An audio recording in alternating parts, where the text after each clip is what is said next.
एक ब्रह्मा के इतने अलग अलग टाइप के विशेष, और उन विशेषों में कोई जी रहा है, कोई मर रहा है, कोई रो रहा है, कोई तड़फ रहा है, कोई कट रहा है, कोई किसी को काट रहा है। ये सब उसी ब्रह्मा के विशेष हो गए। ये सब लिखा हुआ है बड़े बड़े धर्म शास्त्रों में। ब्रह्मा सामान्य रूप से सब में फैला हुआ है, इसलिए कहा जाता है कण कण में, बोलो, ये तो नहीं भी सिखाया होगा तब भी सबको बोलना आता है, कण कण में भगवान बैठा है, कण कण में भगवान बैठा है। कण कण माने हर एक पॉइंट पे भगवान बैठा है।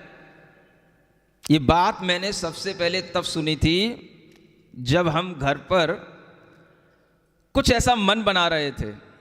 एकदम से हमारा मन जब थोड़ा सा वैराग्य की ओर आ रहा था, तो जो टीचर थे पढ़ाने वाले, वो उनको पता पड़ गई कि ये बेटा कुछ घर बार छोड़ करके कोई सन्यास लेने जा रहा है। ऐसा, वो जो हिंदू टीचर थे तो उनके दिमाग में क्या है, ये कोई इस तरह से सन्यास लेने जा रहा है। तो एक बार वो रास्ते में बाजार में खड़े हुए मिल गए, उन्होंने बुलाया, बेटा इधर आओ। बोले तू पागल हो गया क्या? नहीं, क्या हो गया? बोले मैंने सुना है तू घर बार छोड़ करके सन्यास लेने जा रहा है, वैराग्य लेने जा रहा है, भगवान को ढूंढने जा रहा है। अरे भगवान तो कण कण में विद्यमान है, तू भगवान कहाँ ढूंढने जा रहा है? क्या बोले वो?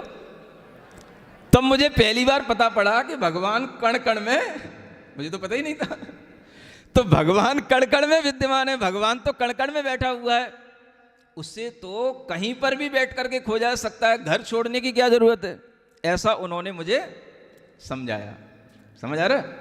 अब मुझे तो कुछ पता नहीं था, कहाँ भगवान, कहाँ कण कण में कौन भगवान बैठा है, कौन भगवान खोजने जा रहे हैं। अपन को तो ऐसा कुछ पता ही नहीं था। तो हमने तो उनकी बात को सुना अनसुना कर दिया। अपने को तो जिस लाइन पे चलना था सो अपन चलते रहे। लेकिन ये बाद में बात पता पड़ी, समझ में आया जब दर्शनों का अध्ययन किया जाता है कि एक बहुत बड़ा दर्शन है जो यही मानता है कि कण कण में भगवान बैठा हुआ है, कण कण में ब्रह्मा का वास है। उसकी इच्छा के बिना पत्ता भी नहीं हिलता। तुम भी उसकी इच्छा के बिना नहीं हिल सकोगे। क्या सुन रहे हो? सोच लो, तुम अपनी इच्छा से हिल रहे हो कि ब्रह्मा की इच्छा से हिल रहे हो?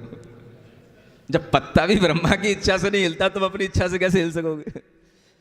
ये बातें जब हमें बिल्कुल प्रत्यक्ष विरुद्ध दिखाई दे रही हैं कि जब हम अपनी इच्छा से हिल सकते हैं, अपनी इच्छा से चल सकते हैं, अपनी इच्छा से सो सकते हैं, तो पत्ता भी जब अपनी इच्छा से नहीं हिल सकता, तो फिर हमको भी अपनी इच्छा से नहीं हिलना चाहिए। तो हमें ही को ब्रह्मा हिला रहा है, हमें ही को ब्रह्मा चला रहा है, यूं समझे। आप अगर यहां पर सुनने आए हो तो आपको किसने भेजा? क्या कहेंगे? आप अपनी इच्छा से नहीं आए, आपको किसने भेजा? ब्रह्मा ने, है ना। मतलब आपको कभी भी ये समझ ही नहीं आएगा कि हम अपनी इच्छा से कर रहे हैं कि ब्रह्मा करा रहा है, जबकि ये बातें हमें प्रत्यक्ष से बिल्कुल विरुद्ध लगती हैं। लगती हैं कि नहीं? हम अपनी इच्छा से ही बोलते हैं, हम अपनी इच्छा से ही चलते हैं, हम अपनी इच्छा से ही खाते हैं। ब्रह्मा का इसमें क्या काम है? कुछ भी नहीं ना। लेकिन फिर भी हम ये मान्यता रखते हैं कि नहीं, जब पत्ता नहीं हिल रहा है तो हमारा हाथ भी हिल रहा है, तो कौन हिला रहा? मतलब हम अपनी इच्छा से नहीं हिला रहे हैं। जब ब्रह्मा हिलाएगा तभी हिलाएगा हाथ।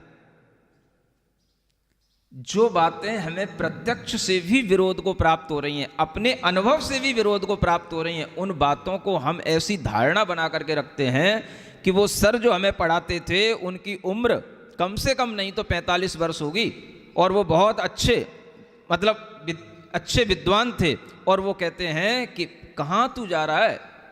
ब्रह्मा तो, भगवान तो घट घट में विद्यमान है, तू कहाँ खोजने जा रहा है? आ रही बात समझ में? क्या खोजने जा रहे हैं? जो जगत में फैला हुआ भगवान है, हम उसको नहीं खोज रहे हैं। आज हम उस भगवान को खोज रहे हैं जो हमारे भीतर बैठा हुआ है। हर आदमी को अपने अंदर बैठे हुए भगवान को ही खोजना पड़ता है, जगत में बैठे हुए भगवान को खोजने की जरूरत नहीं है। ये बात जब आपको समझ में आएगी तब आपके अंदर सम्यक ज्ञान आएगा, नयों का ज्ञान आएगा, और नयों के ज्ञान से ही आपको सारे वस्तु व्यवस्था, विश्व व्यवस्था आपको समझ में आएगी। तो विश्व की व्यवस्था किससे चल रही है? पदार्थ के अपने परिणमन से चल रही है। पदार्थ हमेशा सामान्य विशेष रूप में परिणमन करता रहता है। उसके लिए कोई भी भगवान ब्रह्मा का उसके पीछे कोई हाथ अगर इतना तुम्हारे दिमाग में आ जाएगा तो तुम्हारा ज्ञान सम्यक ज्ञान बन जाएगा।